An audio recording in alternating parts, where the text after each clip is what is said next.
Здравствуйте, друзья! Приветствую моих товарищей, коллег, участников Объединения потребителей России и всех, кого интересуют вопросы защиты прав потребителей. Сегодня об итогах уходящего года, об основных событиях в жизни Объединения потребителей России. Но сначала о ключевых тенденциях, которые мы наблюдали в уходящем году в сфере потребительского рынка. Первая негативная тенденция, под знаком которой прошел весь 2021 год. Это, конечно, стремительный рост цен и инфляция. Вторая тенденция. Мы продолжаем брать деньги у банков и микрофинансовых структур.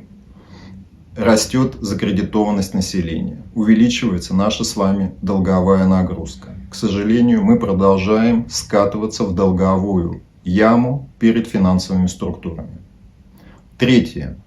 На потребительском рынке увеличивается некачественная, фальсифицированная, а значит напрямую опасная для нас продукция. Пальмовое масло никуда не делось. Теперь его больше стало в кондитерских изделиях. Четвертая тенденция. Резкий рост преступности в сфере интересов потребителей, причем во всех сферах.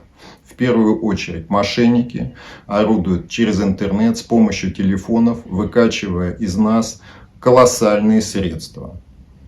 Пятое. Это даже не тенденция, а факт.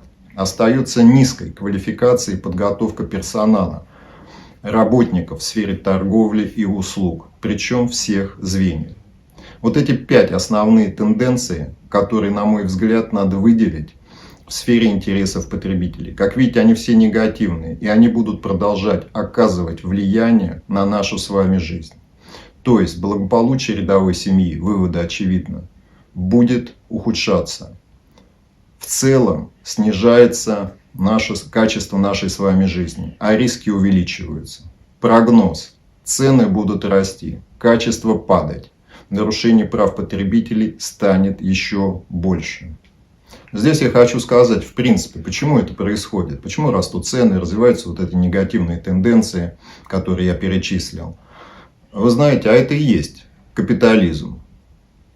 Та капиталистическая модель, которую мы с вами построили. Ведь мы в своем большинстве голосуем за капиталистические партии. Вот и имеем. И в дальнейшем бедные будут беднеть, богатые будут богатеть. И на этом фоне как раз и возрастает значение защиты прав потребителей. И главной становится силой именно общественная защита прав потребителей. Как мы в Объединении потребителей России рекомендуем реагировать на такую ситуацию? Мы считаем, что пришло время рационального и грамотного потребителя. Надо учиться быть рациональным потребителем. Это значит делать правильный выбор товаров и услуг. В дальнейшем использовать рационально такие товары. Экономить, проявлять сдержанность при покупках. Не влезать в кредиты, не брать в долг у банков и микрофинансовых организаций. Заботиться о своем здоровье, от правильного питания до отдыха. Наконец, уметь защитить и восстановить свои права. Лучше это делать самостоятельно, либо как участник Объединения потребителей России, где всегда можно получить консультацию и поддержку, а также с помощью Роспотребнадзора, который сегодня имеет полные возможности и достаточно эффективно защищает интересы потребителей, если они нарушены, как в судебном порядке, так и в претензионном плане. Друзья, теперь о главных событиях в жизни Объединения потребителей России в уходящем году. Таких событий, на мой взгляд, было 5. В ноябре состоялся 6-й съезд УПР. Съезд в основном рассмотрел кадровые вопросы. Прошла ротация членов Центрального и наблюдательного совета движения, а также я был избран председателем Объединения потребителей России. Также в ноябре состоялся Конгресс Российского потребительского движения. Конгресс был посвящен участию молодежи в вопросах защиты прав потребителей. Итогом Конгресса стала организация волонтерского молодежного движения «Волонтеры ОПР».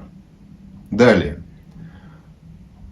В октябре Объединение потребителей России опубликовало рейтинг субъектов Российской Федерации по уровню защищенности потребителей. Это уже 6-й рейтинг, 6-е исследование, проведенное в течение более чем 10 лет. Вывод, который мы можем сделать по итогам всех этих многолетних исследований, то, что степень защищенности потребителей постепенно в нашей стране снижается, к сожалению. Происходит это последние 5 лет. Перед этим был подъем. Вместе с тем существует группа субъектов Российской Федерации, примерно из 10-12 регионов, где защита прав потребителей находится на очень высоком уровне.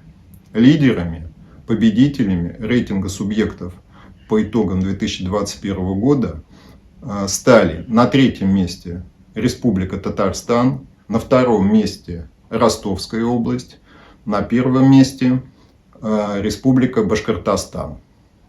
4-е событие – это, безусловно, установление института уполномоченного по правам потребителей в Республике Башкортостан. Башкортостан стал 1-м субъектом, где введена в статусе советника главы республики такая должность – уполномоченный по правам потребителей. Я надеюсь, что институт на региональном уровне будет развиваться.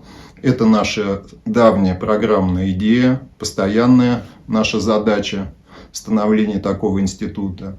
И я надеюсь, что в конечном счете и будет наш уполномоченный при президенте Российской Федерации. И в заключение о выборах депутатов Государственной Думы, которые состоялись в этом году. Некоторые представители Объединения потребителей России участвовали в этой избирательной кампании. Но я хочу сказать о другом, что ни одна политическая партия не включила в свои программные документы в ходе выборов вопросы защиты прав потребителей и реализации государственной потребительской политики. В итоге можно сказать так, что потребительское движение не имеет среди депутатов Государственной Думы своего представителя, который бы специализировался на вопросах защиты прав потребителей, совершенствования потребительского законодательства. Вывод, который мы делаем, это опять же наша программная задача. Представители Объединения потребителей России должны более активно участвовать в избирательных кампаниях, выдвигаться на муниципальных выборах, на региональных и в Государственную Думу, а также на выборах членов общественных палат, региональных, палаты Российской Федерации, а также в различные ведомственные советы, чтобы представлять интересы народного большинства, потребителей во всех этих представительных органах. Мы, я хочу сказать, хорошо понимаем, что мы делаем.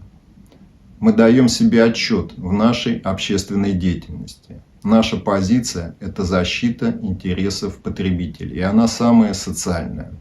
Друзья, что бы я хотел пожелать каждому из нас в новом году? Главное, как я считаю, пожалуйста, не принимайте необдуманных решений. Благополучия каждому из нас. С наступающим Новым годом!